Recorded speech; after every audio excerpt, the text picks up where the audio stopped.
Hello everyone, I'm Captain Logan, and welcome once again to the bewildering and bizarre comic book vault. It's time once again for the weekly top 5 comic book countdown, and when I say weekly, I mean it this time, really. Going to keep doing this week after week. After this today, weird week to start bringing this back, given that it was a little bit of a sparse week, not very many books. I only read 7 books this week.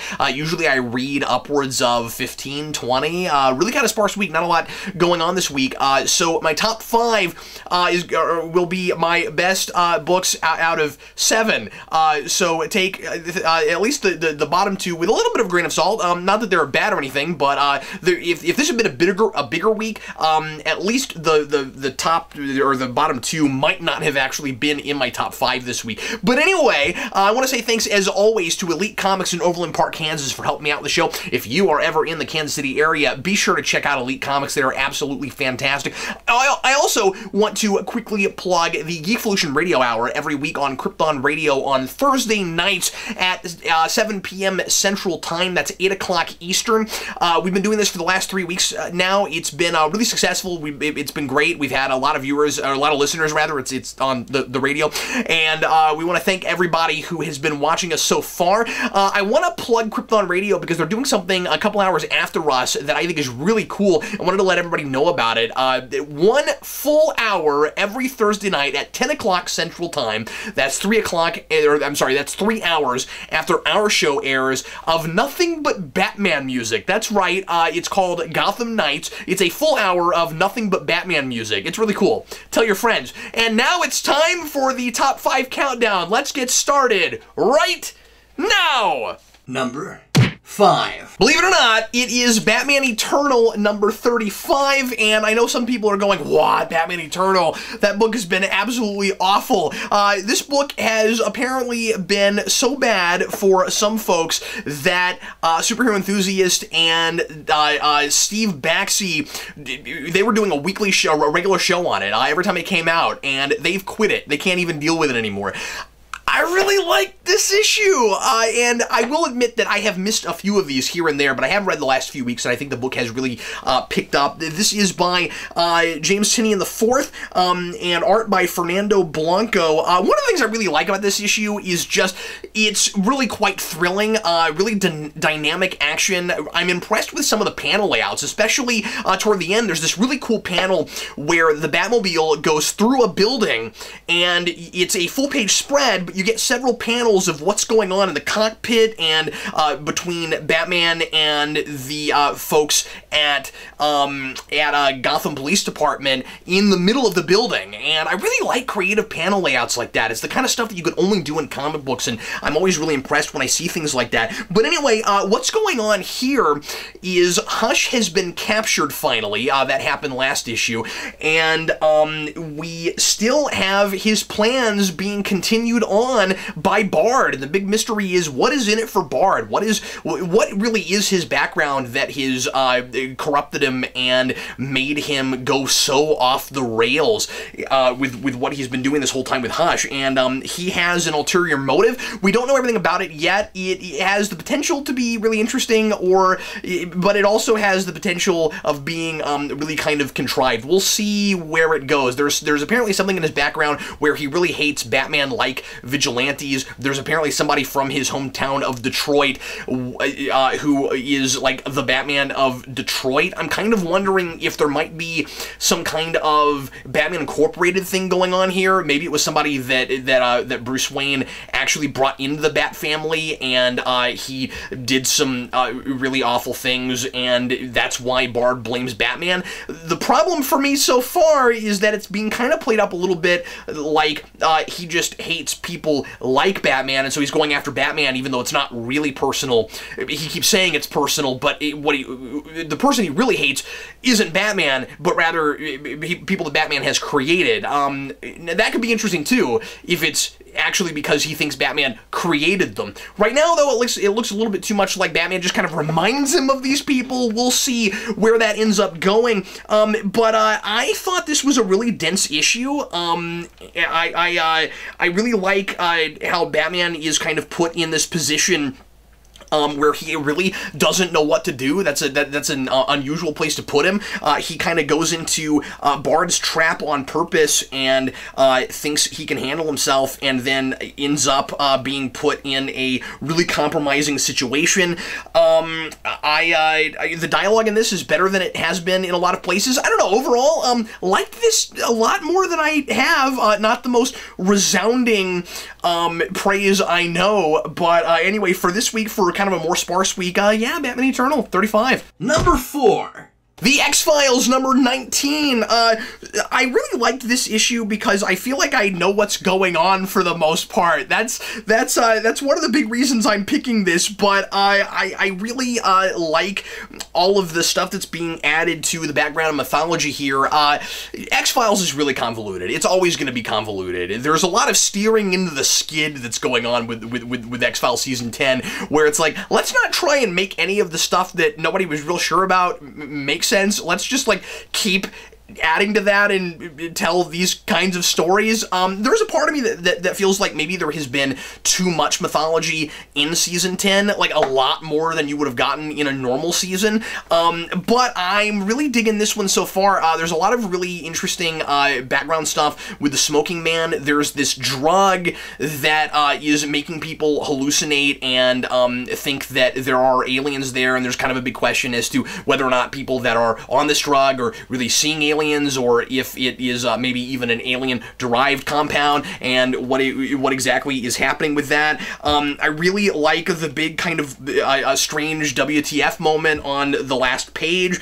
My only complaint really about this, and all the stuff about the 60s and psychedelic stuff and hippie stuff, kind of fun to do kind of a drug motif thing with this book, because like alien sightings and the kind of psychedelic trippy stuff really go hand in hand. So that's a fun thing to kind of do. I forget how much of that was actually done in the X-Files TV show, but it's fun here. I'm liking it.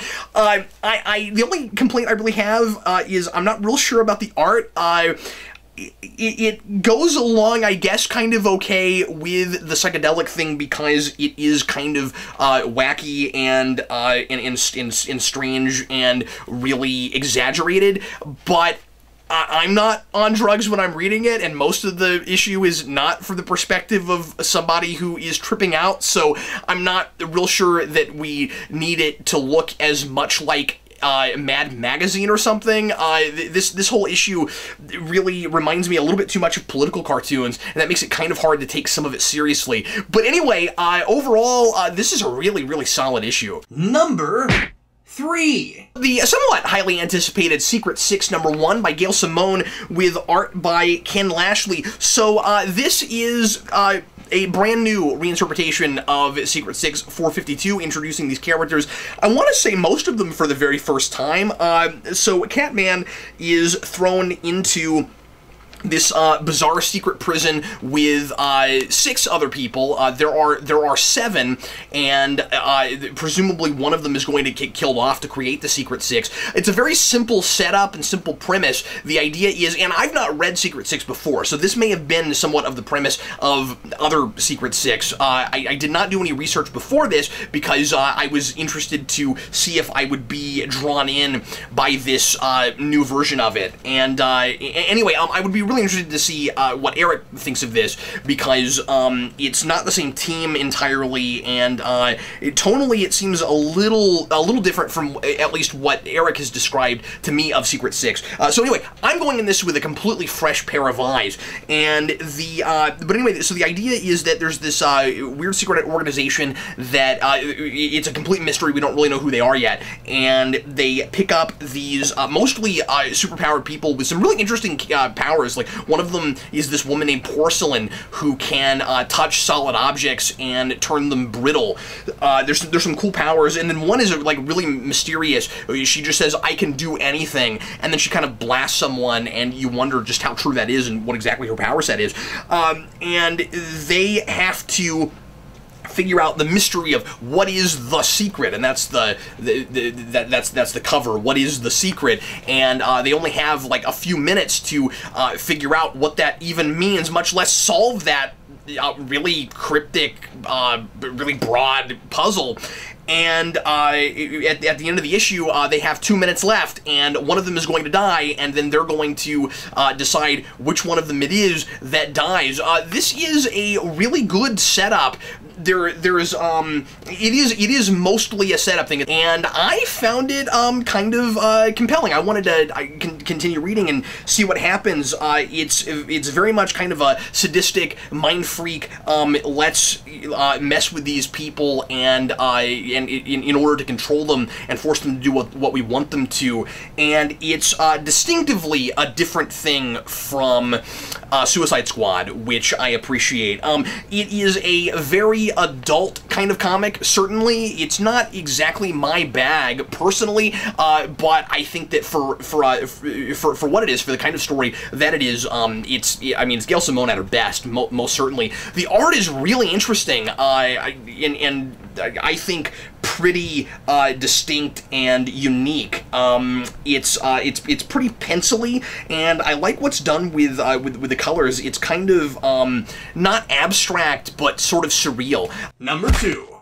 I picked this one up on a whim. This is Escape from New York #1, written by Christopher Sabila with art by Diego Barreto. This is published by Boom Studios, and Boom has got the market cornered right now on satirical, action, sci-fi-ish thrillers from the 80s. I like what I've read of their RoboCop, and this is quite good. Once again, this is another really gritty, really rough and tumble kind of book. Not the kind of thing I would pick up all the time, but if you are the sort of person that really likes stuff like this, if you like this, you'll probably also like this. This is, basically the premise is Snake Plissken has embarrassed the president, and the president was going to pardon him from the New York prison, but has now decided not to do that. So he once again escapes. He gets out of New York, and he starts to make his way toward Florida. And I think the premise for this is really kind of cool. And it's another sort of like also Secret Six. It's a setup issue that's supposed to whet your palate and entice you to read on because the premise is so fascinating. And the idea is Florida is cut off from the United States just like New York is, but it's flipped. So instead of being a prison, it has seceded from the Union and decided to be its own country. And you have to, in order to live in Florida, you have to pass these grueling tests, and they like Florida wants to make sure that, like, whoever is running it wants to make sure that you can take care of yourself and that you can add something to the society, and that you have that you're not going to be just a freeloader. And if you can't pass their really scary, grueling tests, then you get killed. And of course, Snake Plissken has no problem with that and passes all of that with flying colors, but of course, as always, refuses to live by anybody's rules, even if he is in a place that is much better than New York was. And as I said, I think that's a really cool premise. I think it's really interesting to cut off another part of the United States, but instead of make it a prison, make it this kind of like presumed, like by comparison, utopia, but then it's just as bad as the United States. It's like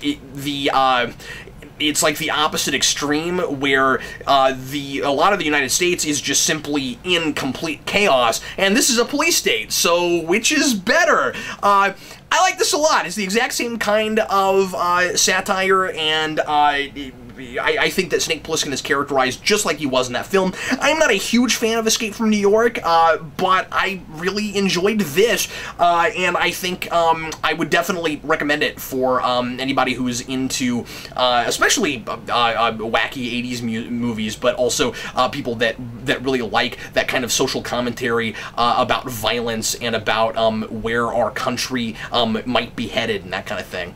And number 1.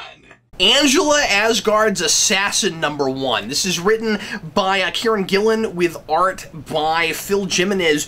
My goodness, is this stellar. And this, I cannot imagine what else might have beat this out for me for #1, even if this had been a really big week.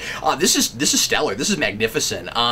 I have been really waiting for some interesting characterization for Angela. I have missed, oddly, her Spawn characterization ever since she came into Marvel. Not that anybody fully really went anywhere especially interesting with her in the Spawn comics, and as usual with a lot of Spawn stuff, it was hard to get a really good read on her, but she was so spunky in that, and I kind of miss her. I kind of miss that with this. She's kind of the opposite of that in Marvel, where she's really stoic, really no nonsense, really unemotional, and now we have reasons for that, and that all started, of course, with the Original Sin tie-in that revealed that there's a 10th realm and that she is actually Thor's sister and was a secret child that Odin and Frigga had. And this, and I thought all that was kind of an interesting concept. I don't think I ever actually finished that. I think I read the first issue of that and somehow lost sight of it. So I don't know how that ends. I don't know if more really cool character stuff maybe ended up happening with her in that. But I feel like this is a fully fleshed out character now. I know who this person is. I'm excited to read about her. Angela comes from this race of angels, and of course, I thought she was an angel. Turns out she's not. So we have the whole, the classic child of two worlds, child of no worlds thing going on, where she doesn't fit in either realm. She's kind of an outcast now. She has this very rigid code of deal making. So, as I said, completely unemotional. She doesn't really think about morality and ethics. Everything is about getting something and paying for it. And that's talked about over and over and over again in the issue. The idea of balance. And her kind of trademark phrase is nothing for nothing. If you want something, you have to pay for it. And she's the kind of person that always collects on her debts. And there's this wonderful contrast between that philosophy and the philosophy of Asgard and Odin and his worldview. And she has this huge disdain for their honor system because she doesn't think it means anything. She says that the Asgard idea of honor is basically blind trust. You do what the king tells you to because he told you to, no questions asked. And it's kind of this unearned patriotism. She sees anybody who lives under that system as kind of a slave, and she thinks that what she does is very freeing. I think that it's going to be really interesting when we inevitably pit her up against Loki, because she and Loki have a lot in common, and yet have, like, they're the same but they're different, and like, I'm really looking forward to dealing with that kind of stuff, because Loki had the same thing where he thought his parents were different than they were, and then it messed with the whole way he looked at things, and like what world he was really supposed to be a part of, and he had been manipulated into thinking certain things so that Odin could get his way. Well, the same kind of thing happened to Angela, except sort of backwards, where instead of being from another realm and being brought up by Odin, she was brought up in a different realm and actually was born of Odin. And I don't know, I think that stuff is actually really fascinating. The art in this is just beautiful. It's breathtaking. There's a lot of stuff I would go so far as to say looks legendary and almost iconic. There is a lot of love for this material on the page here, and I think Angela has the potential now to be one of Marvel's new big A-list mainstays after reading this issue. This is great. Other stuff I picked up this week, Spawn number 249. We are leading up to the return of Al Simmons, and this, as always, doesn't make a whole lot of sense. It's very confusing. There's a lot of stuff that contradicts stuff from issues and issues and issues before. I'm very excited for the Jim Downing stuff to finally be over because it's been going nowhere for years. Yay!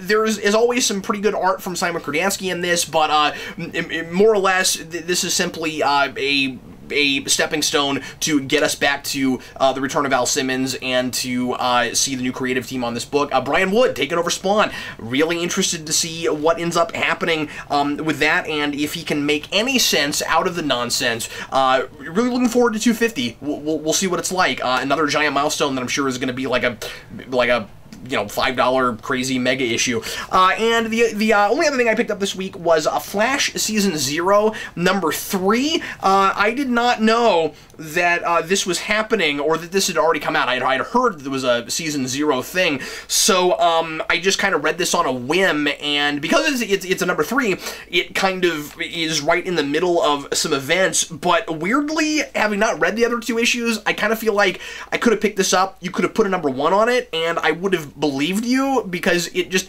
kind of jumps right into, here's the generic villain's backstory and why he's doing what he's doing. It's another Freak of the Week sort of thing. I can't really imagine reading this for 2 issues up into this and still really being on this book. I wasn't real impressed with it. On the other hand, I kind of expected the Season 0 thing, it would be like a story told before the Flash show even begins, so he wouldn't even be the Flash yet. It was kind of cool to feel like I was just sort of reading an episode.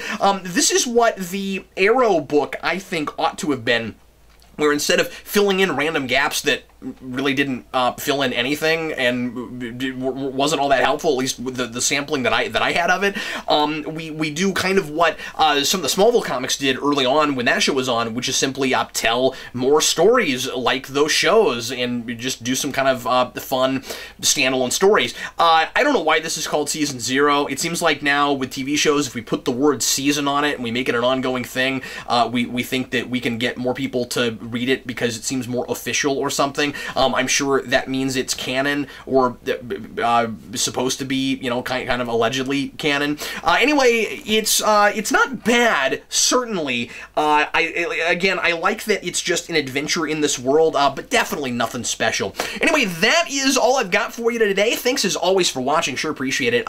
Once again, if you're ever in the Kansas City area, check out Elite Comics in Overland Park. Also, if there is something that you would like to see me review on the Comic Vault, you can always send things to our P.O. Box, letters, comics, what have you, to Geekvolution, P.O. Box 4733, Overland Park, Kansas 66204. Once again, Vince and I will be appearing tomorrow night at 7 o'clock on Krypton Radio. Lots and lots of repeats during the week. We are replayed 3 times during the week, and you can go to KryptonRadio.com, check out the schedule, and see when the other showings happen in case you can't be there tomorrow night. We will be talking about the Star Wars trailer, the Jurassic World trailer. Those things happen just after the last show, so we haven't been able to tackle them yet, and I contemplated doing Captain's Logs, but it's so much more fun to talk to Vince, so hope folks don't mind. Sometimes we will be a few days late on big news things, but I much rather would talk to Vince about it than just throw something out all by myself. And anyway, so we're going to talk about those things, and also this weekend, Eric and I will be tackling the Suicide Squad news, so check that out as well. Thanks so much for watching. Sure appreciate you. I am Captain Logan. Happy reading.